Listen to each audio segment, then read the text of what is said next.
I'd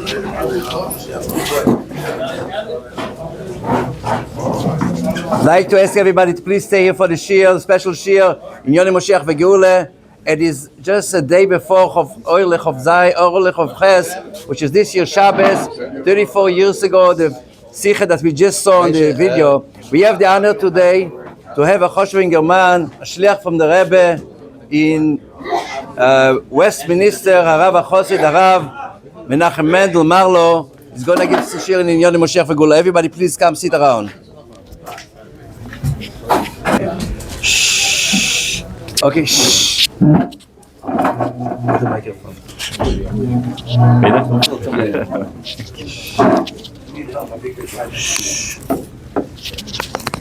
Okay. Hold it. It's working. Good? Okay.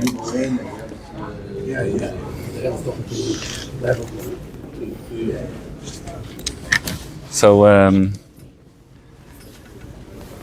Divrei Tzadikin Kayam Lad, and I think Halachas Kama Vakama when it comes to this Sikha Rebbe, Chavches ניסן. It shook the world then, and it continues to shake the world.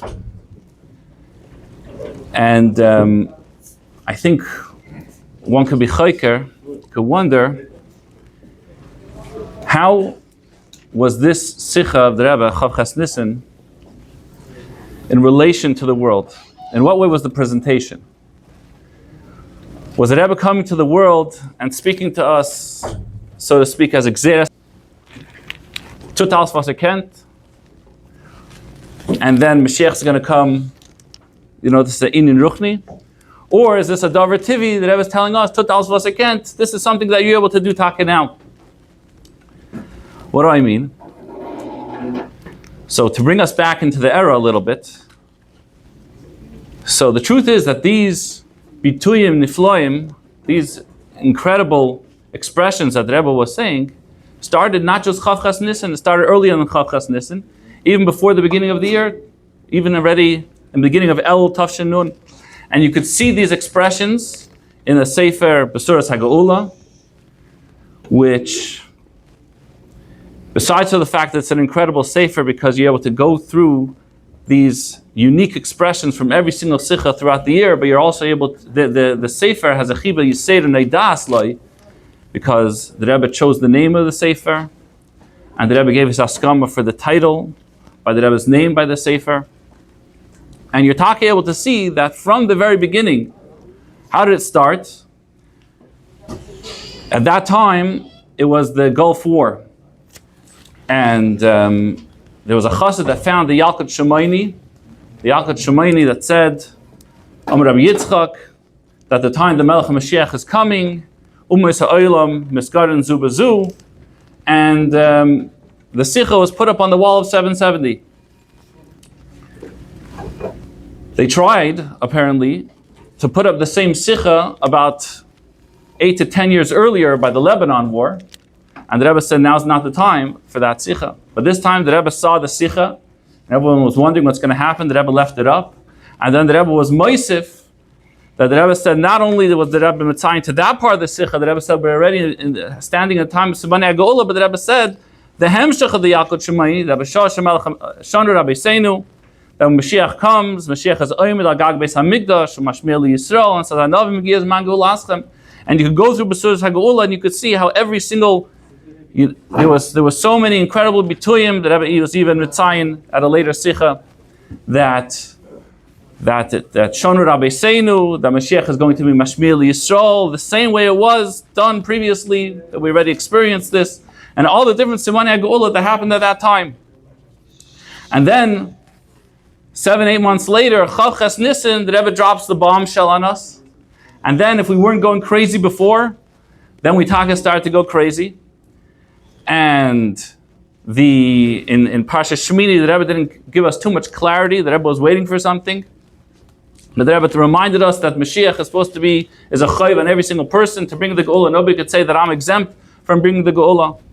And then Tazir Mitzayra, after Hatzah came up, the Rebbe said that the Derech HaYishara to bring Mashiach is an oifen of Malchus Shebetiferes, learning in Yanigul Mashiach, the way it's found in Torah, the learning Malchus, the way it's in Tiferes. And the Rebbe gave examples, the way it's in Masechta Sanhedrin, at the end of Masechta Soita, and especially the way it's explained in the Rabbi Seinu Nisienu. And look what they say, the Rebbe said, yeah? So, building on that, we'll talk about in Nekuda, where the Rebbe explains Taka and Inyan, which is found at the end of Masechta Soita, and also in Masechta Sanhedrin.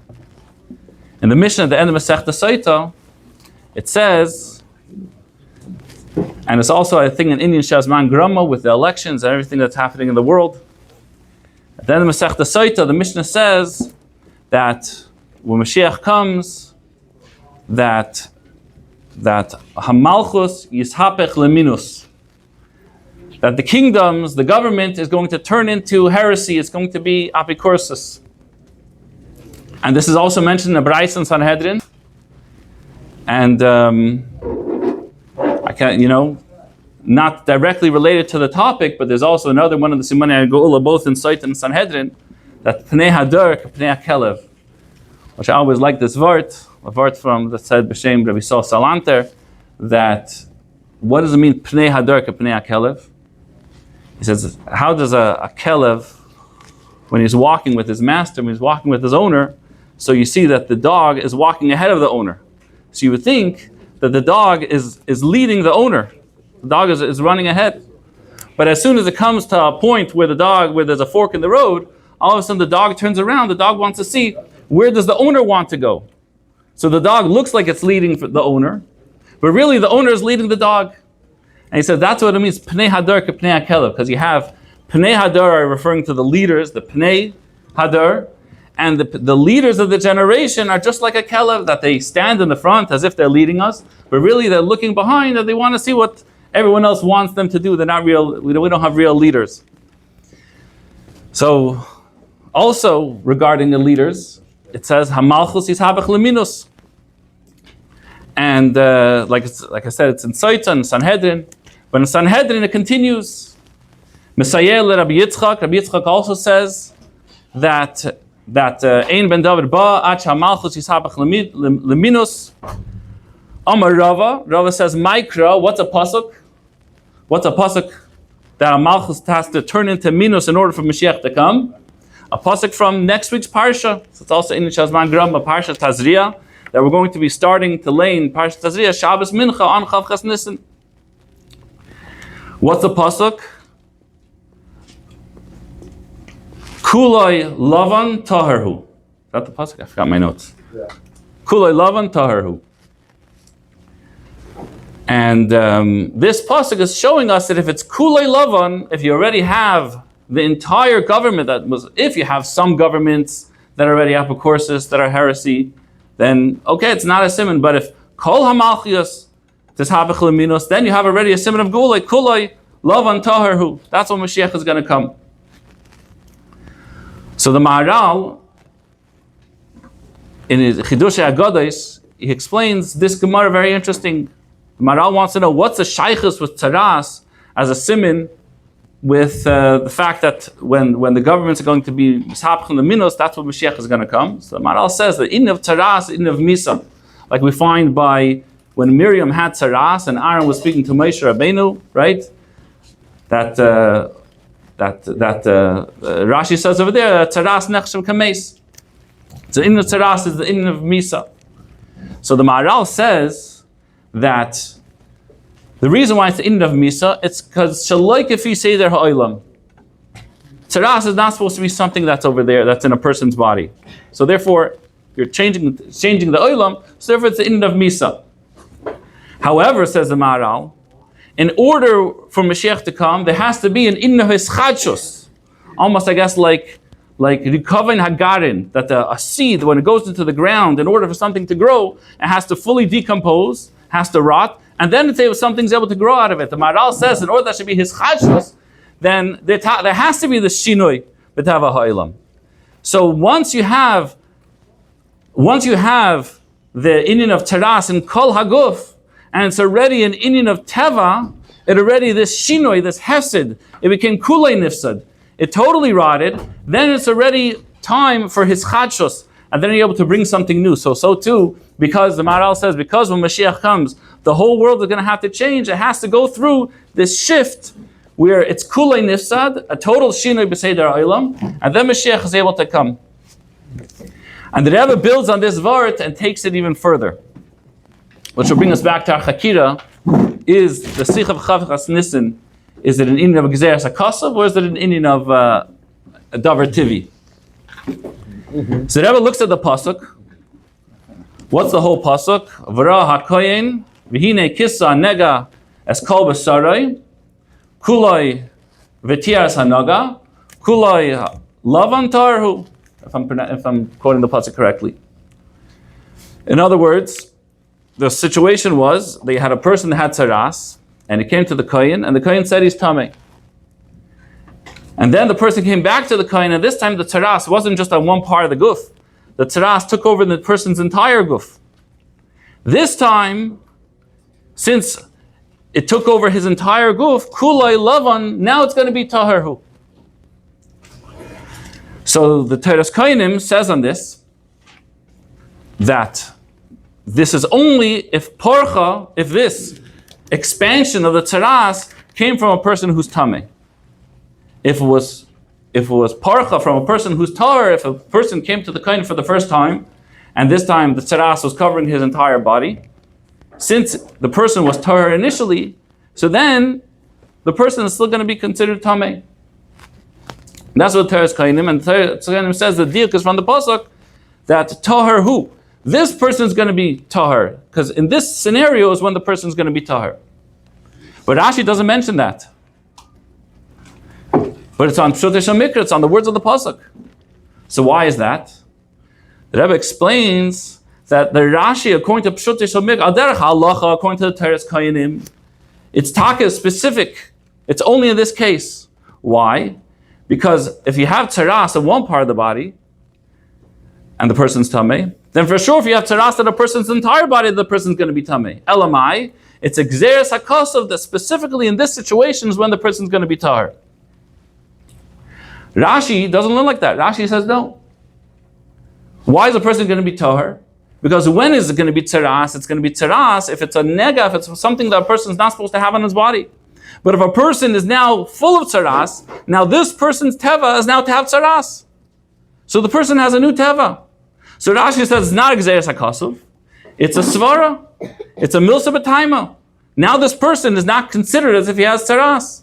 So therefore, according to the Teres Kohanim, that's a gzeres hakasav ein lecha bayla chidusha. You only have one situation where it could be tahor if the person was first tamei, and then the tzaras went on the person's entire body. But if you're going to have any other situation, it's not going to be included. But according to Rashi, that's a svara, so therefore it's all included.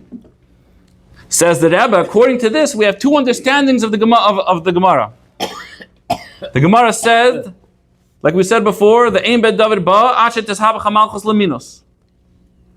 So why is that a simon of the Geula? So there's two ways of looking at it.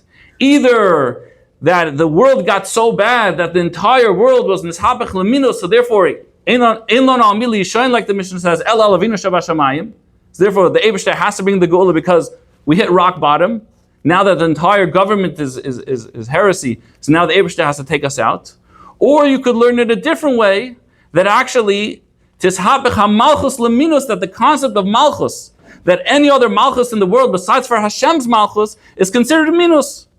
We don't believe in any other rulership, any other governance in the world besides for Hashem.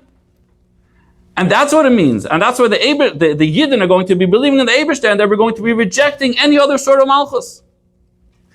So according to the Teres Kohanim, because so you look at the pasuk, which is the Raya Amar of a Mikra. What's the pasuk? Kuloi lavan taharhu. Is this a gzeres hakasav? It's a gzeres hakasav. Then because we hit rock bottom, so therefore this is what has to happen in order for Messiah to come. But there's no connection between what's happening, that hamalchus tishabach leminos, and the fact that Messiah is coming. But according to Rashi, that's a svara, or you could say also according to the Maharal, that this is considered the shinui b'seder ha'olam that a person needs in order for Mashiach to come. So therefore this itself is part of the process. This is the process of Mashiach coming. So I'm not here to answer the Chakira, but I think that this Chakira is a Chakira Kayamis. And when we do our part, when we do our Avodah, and we are learning the Inyan Mashiach, we're learning Malchus Tiferes, and we're making the change that the Rebbe wants it to make in us. And we're having this Eirus, the way this Eirus is supposed to have on us, and this Eirus is having on the world. And we're not going to be scared of our own shadow when it comes to this Inyanim. I had a revealing moment about, I guess, 8 years ago when I started my shlichus. So of course you start your shlichus and you meet people and you want to do programs that they're interested in. That way they're going to start coming in, and you want to give shiurim that they're interested in. You want to talk to them. You want to engage them. And I was speaking to someone that I had a shaykhs with for relatively, a fair amount of time. And I never saw that he was excited about something, that he was inspired. I'm trying to find what he's excited about. One day he calls me and we're having a conversation. He says, I was by a shiva house the other day, and the rabbi who spoke about something so important, and it was amazing, and it was so inspiring. I never heard him say such aisius. I never heard him so excited. I said, first of all, who was the rabbi? But that's a separate story. I said, what was he speaking about? He says, well, he started to say that we're in a very special generation, and we're in a generation that Mashiach is coming, and we have to do anything that we can because Mashiach is at our doorpost. And he says, and this is very important messages, because this is what people have to hear, and this is something that's true. It's happening right now. So, wow, there was a teachable moment. And a few years later, one more teachable moment and I think I'll finish with this, and I'll let the Fabring get started. There was 1 year as Eiros, I think Taka around Chafas ניסן time, and Merkez opened an office, and they started to make shiurim on Yonagol Mashiach. So I gave those shiurim, and the attendants, I can't say it was a massive attendance, but the attendants, they started to understand what's tutzach. And they asked me, I don't understand. We went to other shuls in the past. We went to other events. If this is Taka, the most important thing, then how come nobody's talking about it? And we went to other rabbis, went to other shuls and Orthodox shuls. How come it's Taka something that nobody's talking about? And I think this might be part of our job, because when it comes to Mivtzah Tefillin, I think everyone knows Mivtzah Tefillin and all the other Mivtzahim. But this is also something that Rebbe spoke about. And we should do our job. And we should once we do Altos Mir Kennen, then we'll talk about Zeicha to the Gola Mitzvah Shlema. It should be tonight before Chavchas ניסן.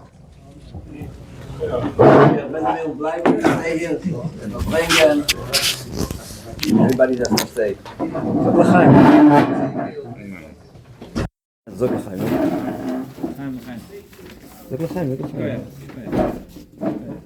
No, zog l'chaim. Was weiß ich, aber Rebell. Es ist doch Mendel. Mendel, komm doch kommen. Nein, das sagt nicht für euch. Erkenne ich. Sag für euch. Sag mit euch.